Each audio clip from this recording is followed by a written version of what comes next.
it stopped, didn't you? There's more. It's saying to us, the best of nation ever raised up is you guys. And why? Because you call to al-Maruf, you forbid al-Munkar, and you believe in the law. Now I want you to stop right where you are right now and think about that verse. There's something really strange here unless you understand a basic principle of the Arabic language and Islam.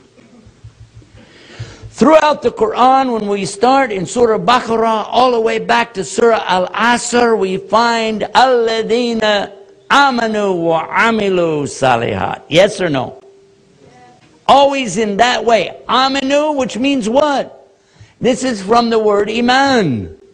Aminu is from Iman. How do you say the opposite? Aminu always comes first. Innama a'malu binniyat. You have to have the right niyyah for Allah before you do anything. Yes or no? But listen to the ayah again. Amr bil ma'ruf wa nahy 'anil munkar. Wa tu'minuna billah. What happened? It says calling to the ma'ruf. It says forbidding al-munkar. And you believe in Allah. Why is the position of the belief in Allah subjugated here to these actions? Because they're not amal salihat. This is not the normal righteous deeds. As we heard Sheikh Hussein explain briefly, but I'll elaborate. When it's al-Maruf and al-Munkar in these particular ayahs, it's in Surah Al-Imran, chapter 3, verse 104, the one that Sheikh read from, chapter 3, verse 110 that I read from. It's because this is Islam itself. And when we ask the Sheikh, why is the Iman coming after these two actions? He said, you missed the point. The Maruf mentioned here is to call the people to La ilaha illallah. And the Munkar is to stop what takes the people away from it. And unless you do that, you don't believe in Allah.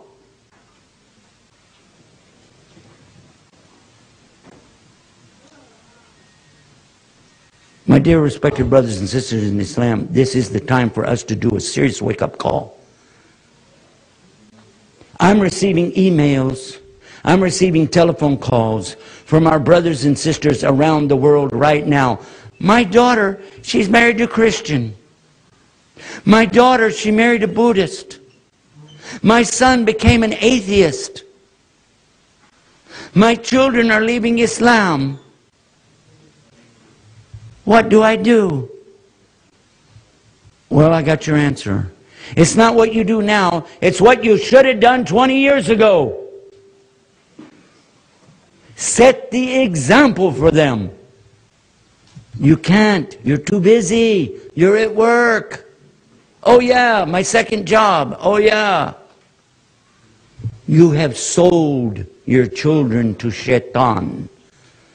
The amount of money that you get for that extra job, for those extra hours that you're working, that's the money that you took to sell your children to Shaitan. Because they're sitting there in front of Game Boy, Xbox, the television set, the cable, and the satellite, and that became their God. A one-eyed God. And that's what they know. The only time they're going to dress like this, put the kufi on, is when they're in a gathering like this or at the masjid with you, your friends. But as soon as they go to school, boom, that comes off and they go the other way. Same for the daughters. Take off the hijab, hang it over there and out in the street just like anybody else. And the reason is because they don't know, they don't appreciate, and they're, how much different are they from the children who also are lost? You would be scared if you knew how many emails I've got today from our children around the world telling me how they've totally given up on Islam. They don't know Allah. They don't know the deen. They ask questions that make you cry. Why do we have to pray? How do we know Muhammad was really a prophet? This is coming from Muslims. Allah is taking it away from us because we don't take care of it. Did Allah tell us in the Quran that if we don't take care of the deen, that He will replace us with a people that will? Yes or no? And you didn't believe it? Or you thought you had it? When you're so impressed with the West that you want to copy everything they do, you are doing nothing but fulfilling the prophecy of the Prophet ﷺ. When you will chase after them, even if they go into the hole of the lizard, only today we're trying to get in the hole before they do. When are we going to wake up? Because until we begin to call the other people back, then what's the chance of us getting ourselves back? I just now, on my camera, I stood outside with the children out there in the parking lot. Your children in the parking lot on this video. The only reason I'm not going to show it because it's not fair to the kids. They didn't know what I was doing. But I've got it in here, and I asked them, do you pray? They said yes. I said, how many times a day? They said 5. I said, every day? They said no. Saturdays and Sundays only. Anybody who doesn't believe what I just said can look. I've got it right here on the camera. It's a video. What do you think? It's a joke? I'll let you hear it. Did you go to Islamic school? Huh? Did you go in the morning? Today? Yes. Maybe. I went to one where they had lots of girls were there. Yeah. Yesterday I went to one that had lots of small children, but I was in a place called Manchester. Not today. Today? Yeah. Did you go to school today? Yes. Why? To learn? Oh, okay. Did you learn anything? Yes. What'd you learn? A lot of things. A lot of things? Yes. Good. Very good. How old are you? 12. 12 years old? Yes. Are you a Muslim? Can you hear it? You are? You like it? Yes. It's good? Yes. So do you pray 5 times a day? Sometimes. Sometimes? Which days do you pray 5 times? Saturday and Sunday. Huh? Saturdays and Sundays. Saturdays and Sundays. Oh. But the rest of the time? Astaghfirullah. You heard it. Do you pray 5 times a day? Sometimes. When? Saturdays and Sundays. That was in the parking lot. How close does it have to be, brothers and sisters?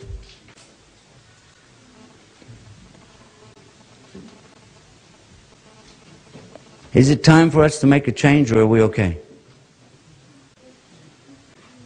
I've got another little shock for you. There's a very famous statement in the Quran. We translate it like this. Allah doesn't change the condition of a people until the people change themselves. Do you know we always use that in a positive way? We say that we're in a bad condition and we want to be better, we have to change ourselves. Yes or no? That's not the meaning of the ayah. It's opposite. This ayah is particularly about Adam and Eve, who were in the best condition. They were in the Jannah. They were in the best condition, and until they changed themselves, and Allah said about that, لَقَدْ خَلَقْنَا الْإِنسَانَ فِي أَحْسَنِ تَقْوِيمٍ ثُمَّ رَدَدْنَاهُ أَسْفَلَ سَافِلِينَ. Allah created them in the best of modes, and then they reduced themselves to the lowest of low. And about that, Allah is saying He doesn't change the condition of a people until they change themselves. Now we've already done it. We've already put ourselves in that condition. Now Allah can change our condition, and you don't want to know what's going to happen to us in the last days if we don't get it together now. I'm not talking about tomorrow morning. I'm not talking about tonight. I'm talking about this kind of now, the kind of now that you take the next breath from. Ah, that kind of now. We've got to act It's not an option. I need my brothers and sisters in Jannah. I need to be there too. All of us need to be there. But it ain't happening the way we're going. We're joking and kidding ourselves. This deen is too precious to let it get away from us. It is Allah's ni'mah. In closing, I just want to remind myself how big a favor it is that Allah gave us this deen, this beautiful, wonderful way of life called Islam. And I just want to remind myself how important it is to call myself and to call my relatives and call my friends and call all the people on this earth back. Call them back. Call them back to the worship of one God. La ilaha. La ilaha. La ilaha illallah. Assalamu alaikum.